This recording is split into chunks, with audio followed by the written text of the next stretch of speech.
ఈరోజు అనంతపురం అర్బన్ నియోజకవర్గంలో 15వ విడతలో భాగంగా దాదాపు 6,50,000 రూపాయలు సీఎంఆర్ఎఫ్ చెక్కులు రావడం జరిగింది.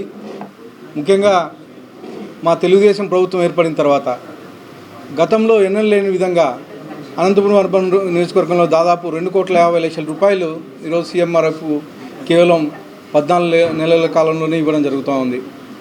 గతంలో ఎక్కడే కానీ జగన్మోహన్ రెడ్డి గారు ₹1 ఇచ్చిన దాఖలాలు లేవు సీఎంఆర్ఎఫ్ కింద. ఇదే కాదు, మా ముఖ్యమంత్రి వర్యులు తొలి 5 సంతకాల్లో ముఖ్యంగా అన్న క్యాంటీన్లు ఓపెన్ చేయడం అయితేంది, అలాగే టీచర్స్ ఉద్యోగాలు దాదాపు 16,347 ఉద్యోగాలు డిఎస్సి కింద చేయడం జరిగింది.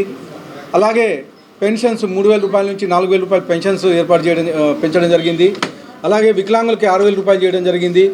ముఖ్యంగా పూర్తిగా బెడ్ రెస్టులకి దాదాపు 15,000 రూపాయలు పెన్షన్స్ ఇవ్వడం జరిగింది.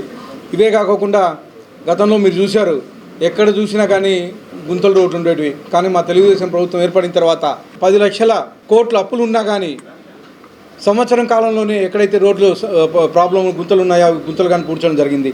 ఇవే కాకుండా సుపరిపాలనలో తొలి అడుగుల్లో భాగంగా మేము ఏవైతే గత సంవత్సరంలో ఏవైతే పనులు చేశామో ప్రతి ఇంటింటికి వెళ్ళి మేము చేసిన పనులు ఈ సంవత్సరం కాలంలో ఏవైతే చేశామని చెప్పడం, దాదాపు అనంతపురం అర్బన్ నియోజకవర్గంలో 1,00,000 ఇండ్లకు పైగా మేము వెళ్ళి వివరించడం జరిగింది. ఇవే కాకుండా ముఖ్యంగా బీసీ సంక్షేమానికి అయితే దాదాపు బీసీ సంక్షేమానికి ఈసారి బడ్జెట్లో దాదాపు 47,000 కోట్ల రూపాయలు బీసీ సంక్షేమానికి ఇవ్వడం జరిగింది. ఇవే కాకుండా తల్లికి వందనం కింద దాదాపు 60,27,000 మందికి 10,000 కోట్ల రూపాయలు తల్లికి వందనం కింద ఇంటింటికి ఎంతమంది పిల్లలు ఉంటే అంతమంది పిల్లలకి ఇవ్వడం జరిగింది. ఇవే కాకుండా యువతకు ఉద్యోగాలు దాదాపు 9,50,000 కోట్ల పెట్టుబడులు సంవత్సర కాలంలో తీసుకొచ్చి 10 లక్షల ఉద్యోగాలకు పైగా ఈరోజు సంవత్సరం కాలంలోనే ఉద్యోగాలు కల్పించడం జరిగింది. ఇవే కాకుండా ఈ నెల 15వ తేదీ నుంచి మహిళలకు ఉచిత బస్సు ప్రయాణం కానీ ఏర్పాటు చేయడం జరుగుతూ ఉంది. అలాగే సూపర్ 6 పథకంలో భాగంగా ఏవైతే మేము చెప్పామో ప్రతిదీ ఇవ్వడం జరిగింది. అలాగే రైతు సంక్షేమం కింద ఈ నెల మొన్న దాదాపు 7,000 రూపాయలు జమ చేయడం జరిగింది. 2,000 రూపాయలు సెంట్రల్ గ్రాంట్ ఫండ్, అలాగే 5,000 రూపాయలు స్టేట్ కింద ప్రతి రైతుకి ఎవరైతే లబ్ధిదారులు ఉన్నారో వాళ్ళందరికీ ఇవ్వడం జరిగింది. అంటే మేము సంవత్సరం కాలంలోనే ఈ అనేకమైనటువంటి అభివృద్ధి కార్యక్రమాలు జరుగుతాయి. ఇంకా 4 ఏళ్ళు ఉంది మాకు ఈ టర్మ్లో. ఇవే కాకుండా వచ్చే 10 ఏళ్ళు కానీ మేమే ఉంటాము. ముఖ్యంగా అమరావతిని ప్రపంచంలోనే నిలబెట్టే విధంగా ఈరోజు మా ముఖ్యమంత్రి వర్యులు చేస్తూ ఉన్నారు. కేవలం సంవత్సరం కాలంలోనే 40,000 కోట్ల అభివృద్ధి పనులు ఈరోజు అమరావతిలో జరుగుతూ ఉన్నాయి.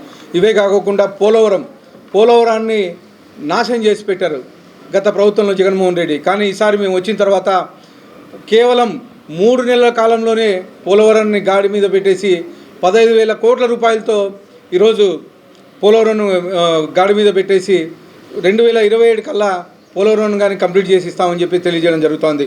ముఖ్యంగా అనంతపురం లాంటి వెనకబడిన ప్రాంతానికి హంద్రీనీవా కాలువని గతంలో కేవలం 1,800 క్యూసెక్లు మాత్రమే వాటర్ వచ్చేటివి పోతిరెడ్డిపాటి నుంచి. ఈరోజు దాదాపు 3,800 క్యూసెక్ వాటరు ఈ సంవత్సరం తీసుకురావడం జరిగింది.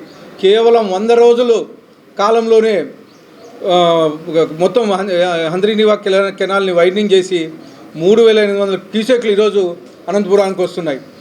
గత నెలలో శ్రీశైలం దగ్గర పోతిరెడ్డిపాటి దగ్గర ముఖ్యమంత్రి వర్యులు ఈ కార్యక్రమాన్ని కానీ ఏర్పాటు చేయడం జరిగిందని చెప్పేసి తెలియజేస్తా ఉన్నాను. ముఖ్యంగా అనంతపురం అర్బన్ నియోజకవర్గంలో గత 30 ఏళ్ల నుంచి ఏదైతే డంపింగ్ యార్డ్ సమస్య ఉందో ఆ డంపింగ్ యార్డ్ సమస్యని తీర్చాము. ముఖ్యంగా ఈరోజు అది డంపింగ్ మొత్తం క్లీన్ అవుతూ ఉంది. త్వరలోనే ఆ డంపింగ్ యార్డ్ని కానీ షిఫ్ట్ చేసేసి అక్కడ డంపింగ్ యార్డ్ లేకుండా చేస్తామని చెప్పి తెలియజేస్తూ, ముఖ్యంగా దాదాపు 2,50,00,000 రూపాయలు ఈరోజు మా ముఖ్యమంత్రి సహాయ నిధి కింద అర్బన్కి ఇచ్చిన దానికి ప్రత్యేకంగా చంద్రబాబు నాయుడు గారికి ధన్యవాదాలు తెలియజేసుకుంటున్నాను.